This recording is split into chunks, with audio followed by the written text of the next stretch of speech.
Hello. Hi. Good evening. Morning.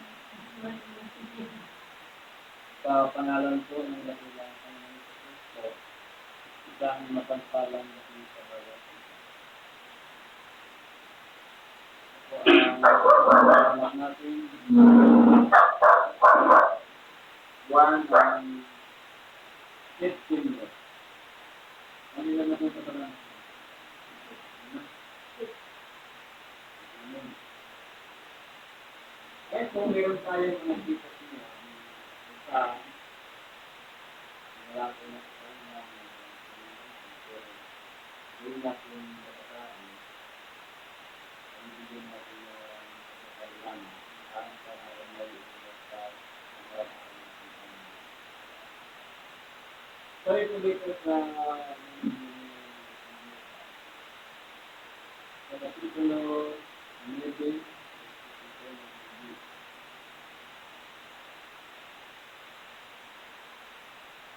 ito po ay kwento tungkol kay Kapilyo sa ating kapilang.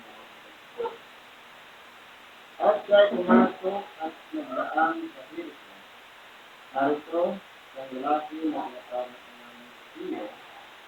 At siya'y isang puno ng malilinis ng buwis at siya'y malanaw.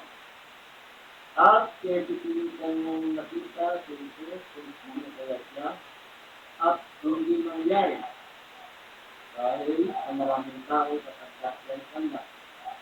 At tumakbo siya sa unahan at makyat sa isang punong tao ng Sikamora upang makita siya sapagkat siya'y magdaraan sa daan noon. At nang dumating si Jesus sa dating noon, siya'y tumingala at sinabi sa kanya, Kapilyo, magmadali ka at bumaba sapagkat ngayon pinakailangan ako umulit sa bahay mo. At siya'y nagmadali at bumaba at tinuntak siyang may tuwa. At ang makita nila ito ay nagulong-gulungan siyang lahat na nagsasabi, siya'y pumasok sa nananuluyan sa isang taong makakalaran.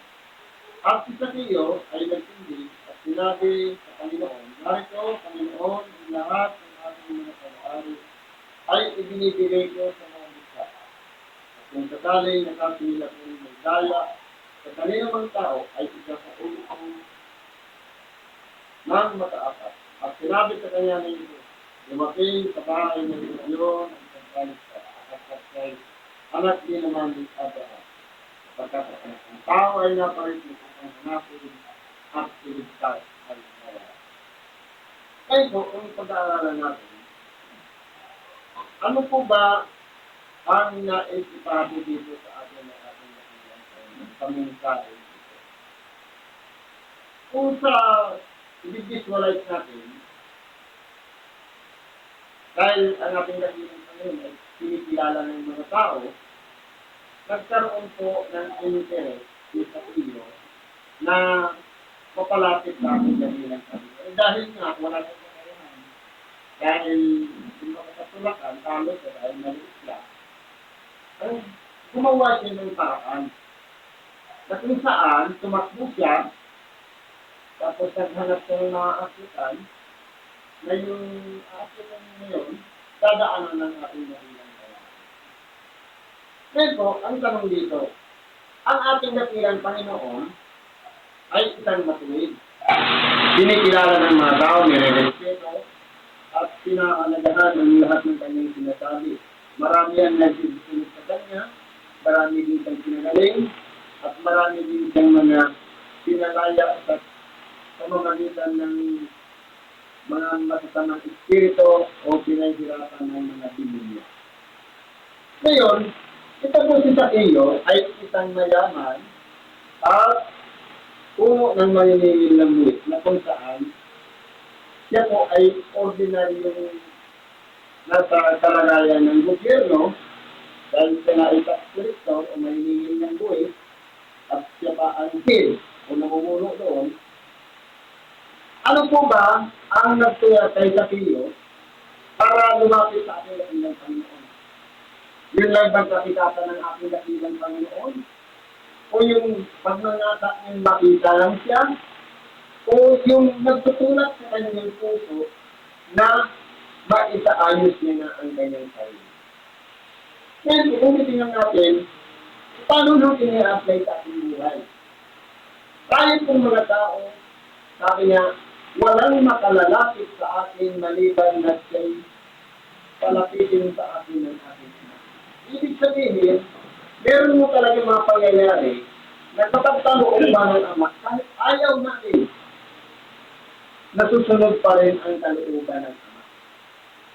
Minsan nga may mga kapatid tayo na hinihikayat ng magulang, yung kanyang anak, na sumali sa atin, sa grupo natin, upang kami maging mananampalataya. Pero ayaw niya. Kaya may tamang timing, tamang panahon, parang hikayat siya. Kaya ito, nung araw na yaon, dahil nandun ang ating nakitang Panginoon, daraan siya sa miriko, umakot siya doon, ito na yung panahon naman na si Zaccheo, dahil siya sa kabila ng kanyang kaabalahan sa makasangibutan bagay, mas binasa niya na makita para mabago naman ang kanyang buhay nang matungkulan niya at makilala niya ang ating dahilan Panginoon. Dahil siyempre, lumapit lang ba siya dahil sa kasikatan ng ating dahilan Panginoon para magsisikapin siya? Hindi po. Hindi, lumapit siya dahil sa pag-aakala niya na may maituturo ang ating dahilan Panginoon sa kanya. Ngayon po, ano po ang nangyari? Nung tumingala ang ating dahilan Panginoon, nandoon siya. Ibig sabihin, si Zaccheo, gumawa siya ng paraan. Umakyat siya doon sa puro ng sikumuro. Kaya po tayong mga tao pagkaminsan, kapag dumarating na ang aral o salita ng Diyos, minsan wala po tayong ginagawang paraan. Hindi katulad ito si Zaccheo, na bagamat siya'y sa tingin niya sa kanyang sarili, meron siyang nadaya.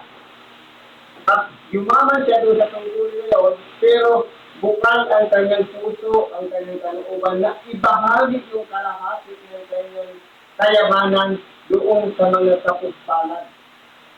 Ngayon, sa buhay natin ngayon, kaya bang gawin niya ng isang mayaman na kalahati ng kanyang kayamanan, handa niyang ibigay doon sa mga kapuspalan? Wala kong makakagawa nun. At maliban pa nun, kung meron siyang nagaya, makaasap na isasauli niya. Kaya kung titingnan po natin, kinagiliwa ang ating dahilan po yung ginawa nitong si Zaccheo. Kasi po, busilat ang puso ni Zaccheo. Una, hinanap niya ang ating dahilan po yun.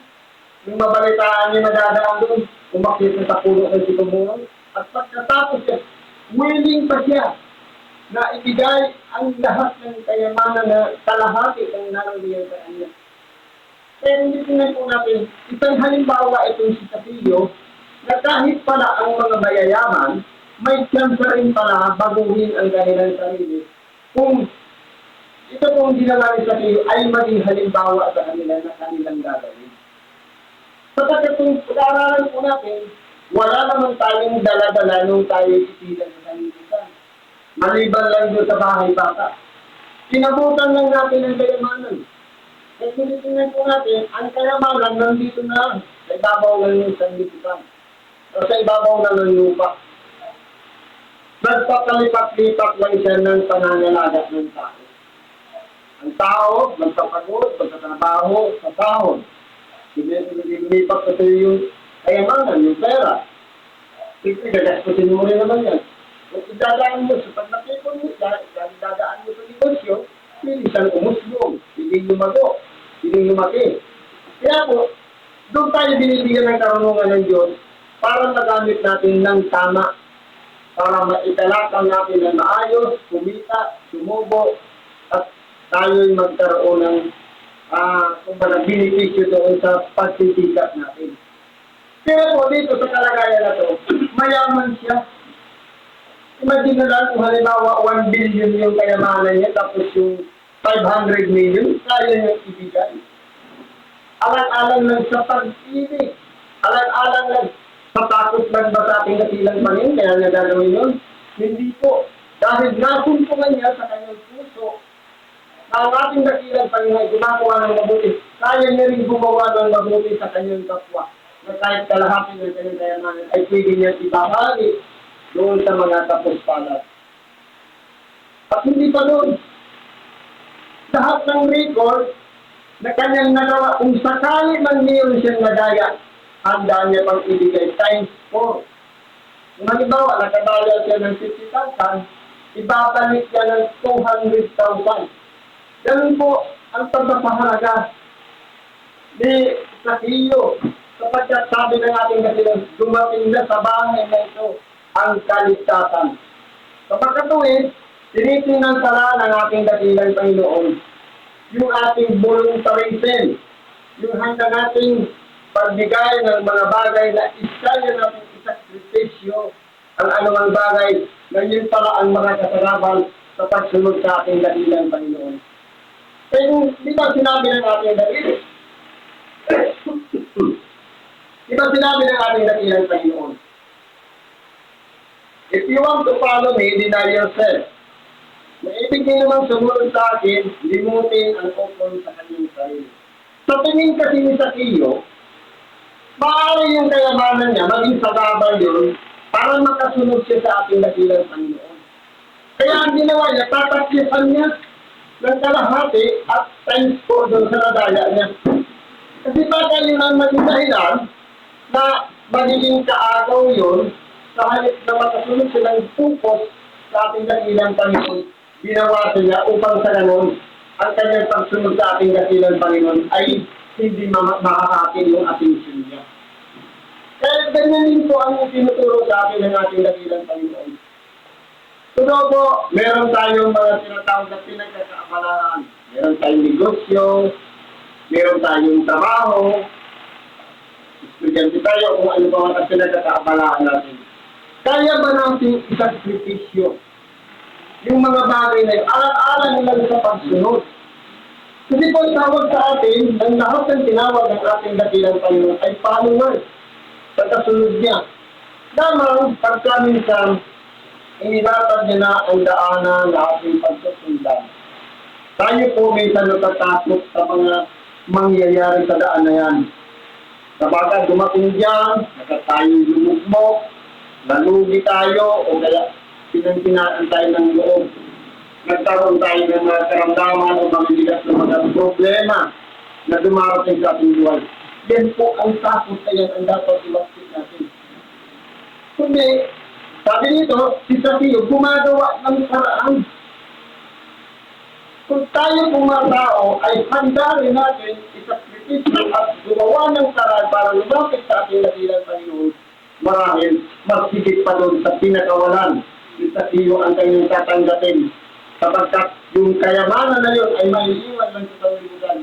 Ang pinapahalaga niya yung si Zaccheo, walang iba, yung kanyang kaluluwa, yung kanyang espiritu na kumbaga mula sa pamumuhay ng mga material o makasanlibutan, lumilipat na si Zaccheo doon sa buhay spiritual na kung saan ayaw niya ng may bit na napakaraming kayamanan na baka yun ay magdulot pa sa kanya sa kapahamakan, na maghihila sa kanyang kaluluwa upang mapahamak, magarnak doon sa kaparusahan walang hanggan. Kaya kung titingnan natin dito, itong katauhan ng ating dakilang Panginoon, siya nating lalapitan. Gagawa tayo ng paraan para lumapit tayo ng mas malapit pa sa kanya, na mapansin tayo. Katulad ni Zaccheo, na titingnan natin, dahil sa kanyang pagmanasa na makita o makalapit sa ating dakilang Panginoon, kumbaga, tinawag siya ng ating dakilang Panginoon. Kaya itong importante po yan, sa lahat ng ating mga pagsisikap na makalapit sa ating dakilang Panginoon, dapat maramdaman natin na tinatawag tayo ng ating dakilang Panginoon. Katulad ng ginawa niya kay Zaccheo. Kaya, sayang, kung halimbawa, nag-effort tayo, nagsakripisyo tayo ng mga bagay-bagay, tapos hindi naman natin naramdaman ang presensya ng Diyos sa ating buhay. Diyos po ang ating pamumuhay dito sa ibabaw ng sanlibutan. Pero, kung tayo po'y connected sa Kanya, sabi niya, kung tayo'y himalay sa akin, wala tayong magagawa. Kaya ibig sabihin niya, i-commit natin ang ating sarili sa Kanya. O paano? Paano siya makakarapit sa atin? Paano natin mararamdaman ang presensya ng Diyos? Simple lang po. Surrender ng ating sarili, ipagkatiwala natin na ang kakayahan natin ay may limitasyon. Pero ang kakayahan ng Diyos, marahil hindi maabot o hindi pa pumasok sa ating isip. Marahil yun ang pahalagahan natin, yung mga bagay na itinakda ng Diyos sa bawat isa sa atin na mga nagsisusunod sa Kanya. Yun po yung importante. Dahil po, kapag nakita ng ating dakilang Panginoon, nahanda natin isakripisyo, handa natin ibigay ang isang bagay kahit pinakamamahal natin. Katulad ni Abraham, na pinakamamahal niya ng anak, hiningi ng Diyos sa kanya, hindi niya ipinagkait. Si Isaac, itinali niya, itatarakan niya na ng punyal. Pinigilan siya ng isang anghel at pag-iwan niya meron noong takdang iaaray na sa halili ngayon ni Isaac. Kaya ganun po ang Diyos. Idadaan muna ang tao sa subok, sa pamamaraan na iba-iba, galing sa karamdaman, sa subok, o dahil sa nakarinig lang sila ng salita ng Diyos. Kailangan po doon mabuksan ang ating kaisipan, gumawa tayo ng parang makalapit sa Kanya, at dapat makita naman ng Diyos yung ating mga pagkasakripisyo na makalapit sa Kanya at mapansin yun upang sa ganon siya ay manahan sa ating buhay at magawa natin ang mga bagay na itinakda ng Diyos mula pa ng una nang tayo anuan noong sa loob ng sinakupunan ng ating ina. Yan po yung importante dyan. Yung maganap natin, yung nakatakda para sa atin na dapat natin inampanan. Kaya pasalamat tayo sa Diyos kung ang Diyos po maramdaman natin sa ating buhay na pinapansin pala ang ating mga pagpapagod, ang ating mga paghihirap, na katulad ni Mateo na umakyat na siya, na pagkamat tayo nagsisikap na makita o masuntunan din ang presensya ng Diyos sa ating buhay, ang mga lagas, napansin po yun ng Diyos at binigyan ng pagpapahalaga yung mga pagpapagod natin. Meron na po tayo dito sa ngayon sa unang sulat ni Apostol Pablo sa mga taga-Corinto, sa kapitulo 6, versikulo 12 hanggang 20. Ganito ba ang sabi? Ang lahat ng mga bagay sa akin ay matuwid, ngunit hindi ang lahat ay nararapat. Ang lahat ng mga bagay sa akin ay matuwid, ngunit hindi ako mapapasakot sa kapangyarihan ng ano. Dito po, kung titingnan natin, ang lahat, pag sinabing lahat, walang pinipili. Lahat ng bagay pwede. Halimbawa, ang kumain ng adobo, pwede. Pero kung may high blood ka, hindi pwede. Ang pag-aasawa, pwede. Pero ang makipag-mix, hindi mo asawa, hindi pwede. Ganun lang naman yun. Kaya kung titingnan natin dito, lahat ng bagay ay matuwid. Pwede siya. Pero hindi lahat ay nararapat. May mga bagay talagang limitasyon. Halimbawa, pwede tayong kumain ng kahit ano. Pero, dipindi naman yung sa lalagyan natin. Kung busog na tayo, tapos kakain pa tayo, may impacto tayo. Pasusobrahan na yung ano, ibabalik din natin sa linig. Isusuka.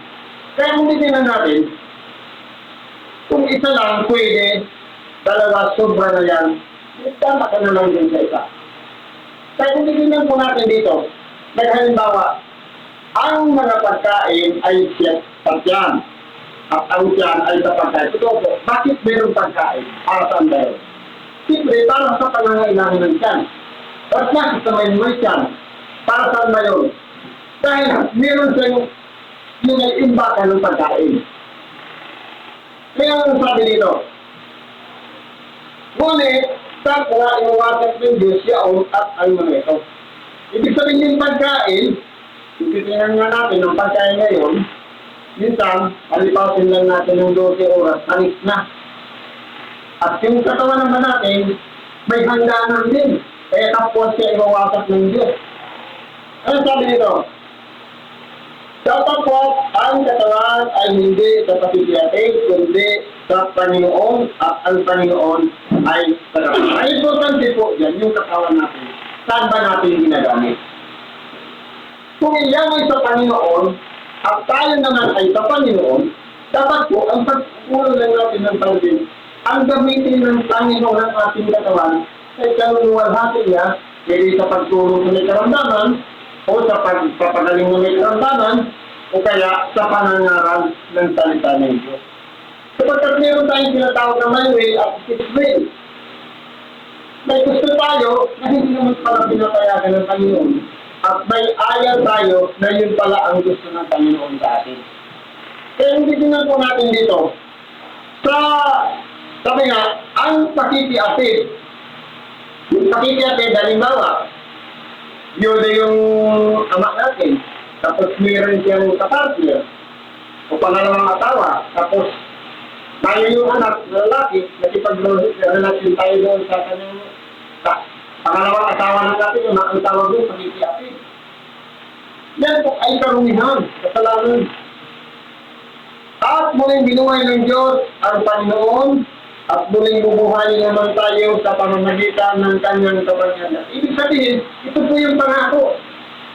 Kung ang ating dakilang Panginoon nagtagumpay at ay binuhay naman ulit sa mga patay, tayo naman po ay pinangakuan ng Diyos na bubuhayin din katulad ng pagbuhay sa ating dakilang Panginoon, Kristo Kristo. Meron po siyang kapangyarihan na gawin yun. Kung sa ganun tayong tao, kung magtatagumpay man tayo dito sa ibabaw ng sanlibutan, na naituwid natin ang ating landas, nasunod natin ang halimbawang iniwan ng ating dakilang Panginoon. Tayo rin at mamamana ng buhay ng walang hanggan. Kaya ngayon, nagbigay po ng halimbawa ang ating dakilang Panginoon. Para siyang lakaran natin, na kanya handa niyang ibigay ang kanyang buhay alang-alang sa kamatayan sa krus. Tayo kaya din natin ibigay ang ating buhay alang-alang sa pag-ibig sa kapwa. Kaya pa natin isakripisyo ang ating sarili alang-alang sa kapakanan ng ating kapwa. Ang tawag po niya dakilang pag-ibig na ialay ang kanyang sarili alang-alang sa kanyang mga kapwa. Sabi sa atin, bayani, nagsakripisyo ng kanyang buhay para sa kapwa. Kaya kung titignan po natin dito, sabi dito, hindi ba ganin nyo nalalaman na ang inyong katawan ay mga santos ni Kristo? Totoo po. Sapagkat si Kristo po, kapag nananahan sa ating katawan, ito po kasi ang ginagamit niya para yung spiritual na kalagayan, kapag ginamit ang ating katawan, dadaan sa bukal ang salita ng Diyos na ipapahayag natin. At sa pamamagitan ng ng kalooban ng Diyos mula spiritual, kapag ginagamit ang ating kamay, kapag papasok ng kamay, gumagaling ang may karamdaman. Kaya po tayo ay sangkap ni Kristo, ang ating katawan na ito. Kinakailangan, pakaingatan natin na siya lang ang gagamit ito. Hindi dapat ito magkaroon ng anumang bagay na ikapapahamak natin para mapupun yung relasyon natin sa ating dakilang Panginoon. Sapagkat tayo po ay sangkap ni Kristo. Tayo ay isang kasangkapan na ginagamit upang ang kanyang kapangyarihan dumaloy makarating doon sa mga tao na nangailangan. Tayo yung ginagamit upang gamitin ang ating bibig sa pagnangaral ng salita ng Diyos. Kaya kung titignan po natin dito, mahalaga po tayo sa harapan ng Diyos. Lalong-lalo na yung mga nagsisusuko sa Kanya at hanggang sumunod sa Kanyang kalooban. Kayang-kaya pong gawin ng Diyos na mula sa spiritual na kalagayan papunta sa physical, material na kalagayan, kaya niyong ipatid ang kanyang aral o salita sa pamamagitan ng ating mga bibig at sa pamamagitan din ng ating mga kamay. Kaya niyang magpagaling ng may karamdaman kung tayo'y susuko sa kanyang kalooban na gagamitin itong ating mga kamay sa pagtulong sa ating mga kapwa. Ngayon, sabi dito, kukunin kong nga baga ang mga sangkap ni Kristo at gagawin kong mga sangkap ng isang patuto, huwag na mangyari. Kinakailangan ba na itong katawan na to, na sangkap ng ating dakilang Panginoon, gagamitin para makipag-ugnayan lamang sa patuto? O yung tinatawag ngayon sa panahon ngayon, puste. Bakit? Sabi dito, o hindi ba kanyang nalaman na ang nakikisama sa patutot ay sa isang katawan niya? Sapagkat sinasabi niya, ang dalawa ay magiging isang laman. Ano ba katulad niya sa nakasawa? Hindi ba ang lalaki, iiwan niya ang kanyang pamilya at makikisama sa kanyang asawang babae? Sa computation, sa mathematics, 1 plus 1 equals 1. Lalaki plus babae, sila'y magkasama, magiging isa. Hindi na dalawa. Pero ang problema, hindi sa magiging dalawa dahil isa, decision ng isa, kontra yung isa. Dalawa na yung decision, kaya nagsasalpo ka na tayo. Pero kung nag-decision ng yung isa nandito, tapos nagbalik ka ng ganon, parang dito, hindi ko sila maglalaban. Dahil magtagbo man sila, neutral parehas. Pero kapag mataas ang isa, nasa baba ang isa, hindi sila magpanagpo. Pero kapag nagpanagpo man sila, sa gitna sila. Kaya, yan ang tinatawag na parang pamamaraan na ang tao para ang magkasama, magkasundo. Eh paano? Kung halimbawa, yung katawan na ito, ginamit sa sangkap para makipag-ugnayan sa patuto. Kita kung natin sa asama, kung sila ay naging isa, kapag nakipag-ugnayan ng lalaki sa isang patuto, siyempre yung ugnayan nila, doon sila naging isa. Di ko nga yung patuto na kasalanan, di yung tayo naman na may sangkap ng katawan na nag-ugnayan sa patuto, magiging kaparehas tayo ng patuto. Kasi kung magkahawaan po yan, ganun po ang talagayan yan. Kaya paano nito? Ngunit, ang nakikisama sa Panginoon ay sa isang espiritu niya. Kaya po, kung tiniyan natin, may programa ang Diyos. Kapag tayo po ay sumasalangat sa kanyang programa, pupuser tayo. At pag-against tayo sa programa ni Kristo, ang tawag sa atin ng Antikristo. Ngayon, dito mo sinasabi dito, kung ngunit ang nakikisama sa Panginoon, may programa ang Panginoon, at sinasangayunan natin, hanggang natin isakripisyo, bagamat pupun tayo doon sa programa ng Panginoon. Kasi ano daw ang programa ng Panginoon? Mangaral tayo doon sa mga tao. Iyo pala pangaralan pala kaaway natin, hindi natin kasundo. Kaya kailangan natin isakripisyo yung balik, yung puot, alang-alang sa programa ng ating dakilang Panginoon. Na tayo po, nagkaisang espiritu niya, nakikisama tayo sa ating dakilang Panginoon, hanggang tayong sumunod. Iiral na po doon yung tinatawag na pag-ibig. Napagamat tayo dalit po sa kapwa natin, na pwede tayo, kumbaga inaaraw-araw tayo nililipat, sinisiraan ng puri, pero alang-alang daw, dahil sa kalooban ng Panginoon, na ibigin ang kaaway, kaya natin isakripisyo yung galit, yung puot, yung sama ng loob sa ating kapwa. Dahil isang espiritu tayo ng ating dakilang Panginoon. Dahil ang hangarin naman ng ating dakilang Panginoon, walang iba gamitin yung ating katawang naman, yung ating pagkatao, para ang kanyang aral magdarating doon sa tao na nais siyang pangaralan. Kaya sabi ko po dito, magsitakas kayo sa pakikiapid. Lahat ng kasalanan gawin ng mga tao sa nagkakalapas ng katawan. Ngunit, ang gumagawa ng pakikiapid ay nagkakasalanan sa kanyang sariling katawan. Kaya kung sabi dito, tinuturuan tayo dito sa mga magitan ni Apostol Pablo na tumakas tayo sa pakikiapid. Sabi nga, kung kaya naman magtiis na maging binasa hanggang tumanda, limod na lang siyang mag-asawa. Pero kung hindi makapagtiis, hindi makapagsinti, mag-asawa siya. Para suro mo yung kababae na mapapangasawa mo, wala ka pang kasalanan. Pero kung halimbawa, kahit sila yung naging katipan, at pagkakasala mo yung pakikiapid. Kaya, kung titignan natin, ang ating sarili ay ipinagkakatiwala natin sa Diyos. Kaisa tayo ng ating dakilang Panginoon, kaisang espiritu. Ngayon, kung nagkakasundo yung tayo, doon sa talagayan na nais ng ating dakilang Panginoon, Nagkikisa tayo sa ating dating ng Panginoon. Pero kung halimbawa, gumagawa tayo ng labag, ikapapahamak ng ating katawan, doon na po tayo nagkakasala ng pakikiyatid. Nagiging kaisang katawan natin, yung isang tao na gumagawa ng pakikiyatid. Dahil yun ang sinasang-ayunan natin. Kaya kung kumitin na natin dito, meron kong lalabas dito ng pagkakasala laban sa sarili nating katawan dahil ginamit natin sa hindi dapat natin paggamitan. Ano po sabi niyo?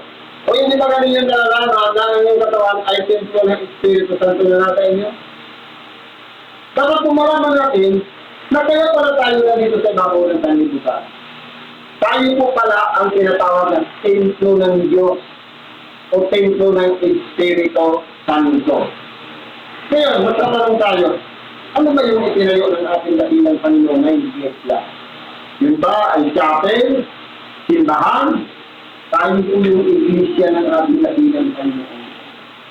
Kapag siya ay nananahan sa ating puso, marami pong magagawa ang Panginoon sa pamamagitan ng ating katawan. Kaya po, kung tayo ay templo ng Espiritu Santo, dapat ang lahat ng bunga ng ating ginagawa, yung bunga ng Espiritu Santo.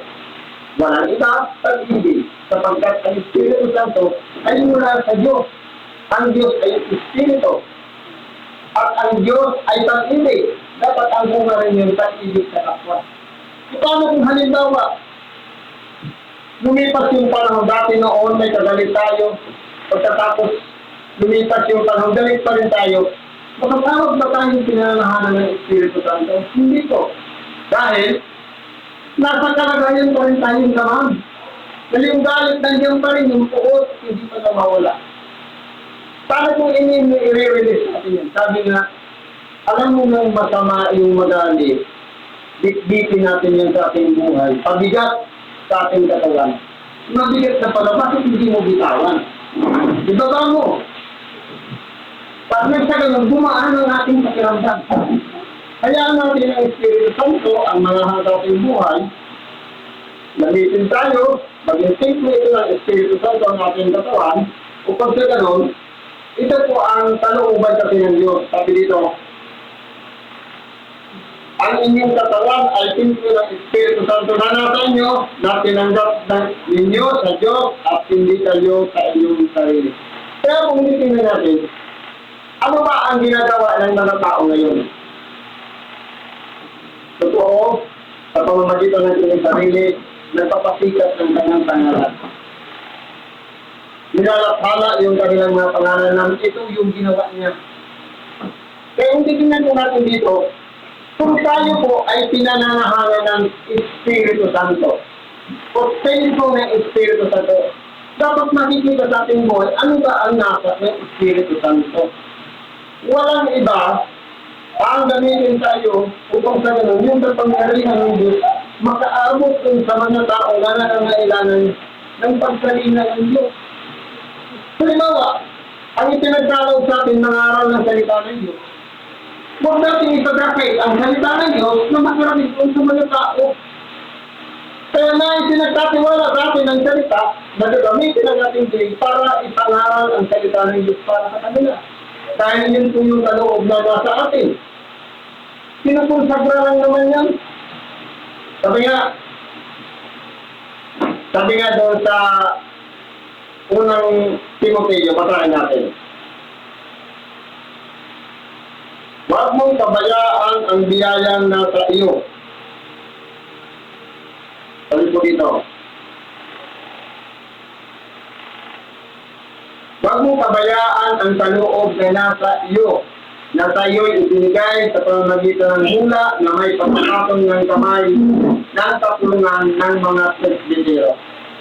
Yung presbitero, thousand group. Ngayon, meron na tayong kaloob. Hindi lang natin alam. Kapag pinatungan na yan ng kamay, natutunsagra yan, nalalaman natin, ito pala yung kaloob ko. Kaya ito pala naman pagaling ng karamdaman. Pero, huwag natin aariin yung kapuri, yung tayo yung nagpagaling. Kung tayo pala ay marunong makipag-usap, magaling tayo magsalita sa kapwa, gagamitin niyo, pag nakonsagra, nakapagpahayag tayo ng salita ng Diyos.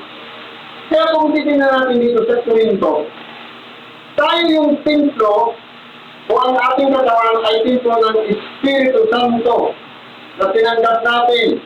Kinakailangan ang nananais po yan, hindi na yung sarili.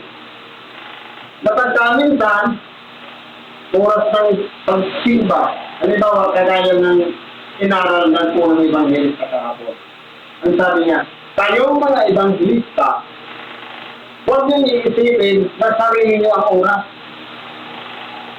Dahil ang Evangelista, gabi pa lang, alam niya na nagagamitin siya ng Diyos kinabukasan para mangaral ng salita ng Diyos. Anong ginagawa? Minsan yung oras na dapat dumating ng tamang oras, sinasadya na hindi makarating sa tamang oras. Ang nasusunod sa sariling kalooban. Siyempre, dahil humina, hindi na aabot sa pagsasalita ng Ebanghelyo. Gumagawa ng sariling paraan para hindi maka-Ebanghelyo. Yan ang inaral ka ganin. Yung pong Evangelista. Parang ginagawa sarili yung oras. Pero pag ayaw makinig ng salita ng Diyos, kapag tapos siya magsalita, lalabas na siya. Ayaw nga nang makinig sa iba, kahit tapos na rin ang mission niya. Hindi po, kundi dapat, kung tayo po ay pinagkalooban na magpahayag ng salita ng Diyos, sabi nito, ang inyong katawan ay templo ng Espiritu Santo na tinanggap ninyo sa Diyos. Tinanggap po natin yan, kaya dapat panindigan natin sa ating sarili na kaya natin yan tinanggap, kaya natin gampanan. Sabi nito, at hindi kayo sa inyong sarili. Dahil isinurrender na natin sa Kanya, wala na tayong karapatan sa ating sarili na tayo yung gagawa ng danggal upang hindi manay ang Espiritu Santo na gamitin ang ating sarili makapangaral ng Ebanghelyo. Kaya kung ano nangyayari? Gumagawa ng sariling dahilan. Pagkamin sa halimbawa, gagawa ko na ng hulihan dahil hindi na pwedeng mag-Ebanghelyo. Ngayon, kung nakarating man ng maaga, pagkatapos na mag-Ebanghelyo, lalabas na. Ayaw nang pakinggan ng Ebanghelyo ng iba. Kung titingnan natin, lahat tayo ay tagapakinig. Pwedeng maging tagapangaral, pwedeng tagapakinig. Ibig sabihin, may pagpapahalaga tayo na ang salita ng Diyos ay dahil ng mga Evangelista, iba-iba po ang galong na ipinagdaloon sa kanila. Iba-iba ang karunungan, kaalaman ng bawat isa. Depende sa experience na dinanas natin sa ating buhay. Kung tayo po, may pagpapahalaga doon sa plano o mga panukala ng Diyos o programa ng Diyos, hahayaan natin ang ating sarili na gamitin ang ating bibig sa pangangaral ng salita ng Diyos at yung ating mga kamay gamitin naman sa pagtulong sa mga nangangailangan na tulong. Na kung saan nandoon naman yung may mga karamdaman na nagnanais din maigsan ang kabigatan na dinaranas ng kanilang mga katawang laman. Na kumbaga, kaya nga sinangari yan. Nagsakripisyo kahit mabigat ang katawan, matama ang pakiramdam, makarating lang ng mundo yan. Pagkatapos, tayo naman ang ginagamit ng Espiritu Santo para tumulong sa kanila minsan, ipinagkakait natin sa kanila ang tulungan sila. Na kung saan, wala tayo sa sarili na nating kalooban, kundi na sinusunod na dapat natin ang kalooban ng Diyos. Dahil nag-surrender na tayo sa Kanya. Nagsuko na tayo sa Kanya. Ganoon, sinusunod namin ang kanyang kalooban, templo tayo ng Espiritu Santo. Kaya sabi, huwag ninyong tigatiin ang Espiritu Santo sa lalapin nyo na dyan kayo yung tinatakan. Ito po ang patunay na tumatanggap na tayo ng Espiritu Santo. Makikita po yan sa bunga ng ating mga ginagawa. Sabi sa panghuli, sapagkat kayo'y binili sa halaga, luwalhatiin nga ninyo ng inyong katawan ang Diyos. Kung paisipin po natin, sa kalagayan ni Judas Iscariote, ang halaga lang ng buhay ng ating dakilang Panginoon, 30 pusong na bilang. Pero po, yung dugo niya na itinungis, wala pong katumbas na halaga. Dalang binayaran lang naman doon sa Judas yung sakripisyo niya na kaya niyang ituro at ating dakilang Panginoon. Yung pag-traitor lang naman ang binayaran sa kanya na 30 putol na pila. Pero yung halaga ng dugo na inalay ng ating dakilang Panginoon, nung tarakay siya ng isang sibat sa kanyang tangiliran na lumabas ang tubig at dugo, ito na po yung bumili sa atin. Binili tayo ng dugo ng ating dakilang Panginoon. Kaya po, dahil tayo'y pag-aari niya, binili niya na tayo. Dapat ang ating katawan gamitin natin para luwalhatiin natin ang ating dakilang Panginoon. Dapat po ang ating katawan, ginagamit natin kung ano ang nais ng dakilang Panginoon, kung ano ang kaloob na pinagkaloob sa atin. Kinakailangan, yun po ang mangunguna sa ating buhay.